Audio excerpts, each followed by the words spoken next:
We're going to talk a high level about why I think Netflix is absolutely going into the dumpster fire here the next couple months. You see, holders are in for it, guys. And at the end of the day, there is some interesting stuff going into the earnings that were released yesterday after hours.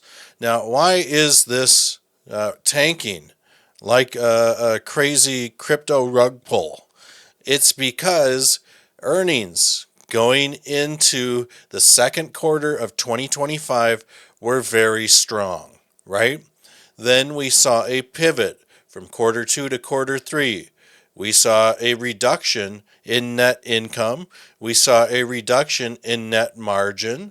We saw from quarter three to quarter four of 2025, net income once again decreased. Net margin decreased.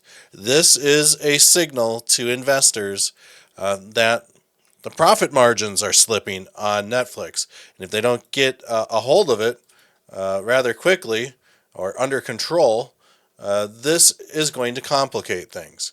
Now, I do think that we will see Netflix maybe come down in touch base, and we're on the weekly chart here, so I'm really kind of looking out into 2027 because let's face it, Netflix has had a tremendous run. And really, we've seen this Pico top here, and we've really seen price action come down, play ball with some of these areas or these zones of the Fibonacci retracement. And I do think that we could see this $75-ish level. And I do think that we could see some Elliott wave theory momentum right down to maybe retest this 50 or this 200 moving average on the weekly chart sometime going into the second half of July 2026.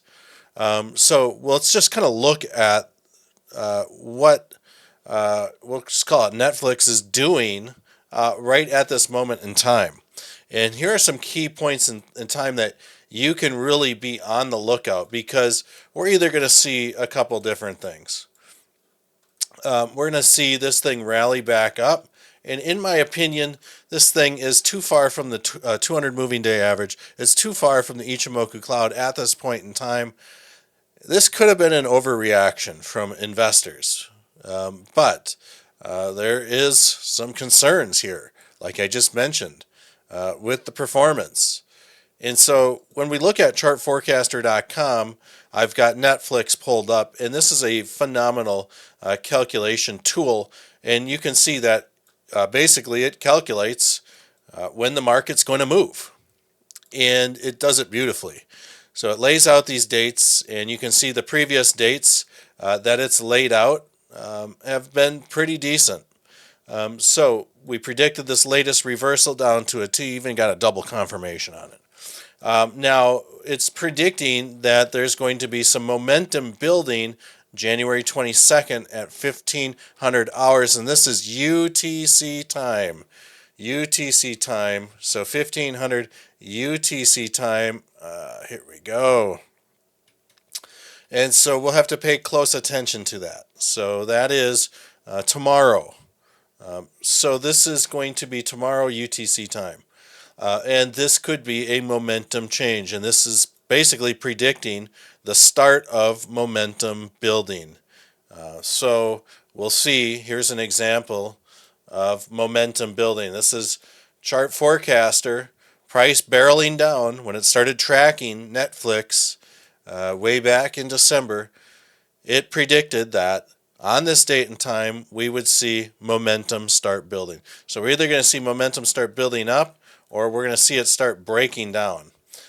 So right now we have to really wait to the squeeze point of Netflix. So I'm thinking what we'll probably get here is some sort of symmetrical triangle squeeze or something of that nature. Maybe we'll get a little ascending triangle or flag pattern, but it's too early to tell yet. Furthermore, we're calling for increased volatility in a pause or a breakout on January 26th, which I believe is next Monday, and the 29th, which is Thursday of next week. We're looking at peak momentum. So this is a great example of the software recognizing 9 days in advance. It predicted this out, that there would be peak momentum right around in this area. Did a pretty damn good job. Pretty damn good job. So with that said, I do think that we're going to be watching Netflix to see if this was an overreaction, or maybe we'll see if this thing's on its way back down to about 65, like I mentioned. So with that said, I'm not really going to be trading Netflix anytime soon, but I will say this. If we can see a golden cross happen sometime later this year, or excuse me, a death cross happen sometime later this year, 2026, this might be a good time to get in because you can see sometimes death crosses produce bullish results. It's a perfect example of it. But I hope you guys enjoyed this video on Netflix, my thoughts, and we'll stay tuned to Netflix every once in a while. The price is cooked to me for the mid to semi-long future. So I'm not really going to be covering this as much, but I'll keep my eye on it. And if something good happens on the charts, I'll be sure to let you know. Thanks for watching.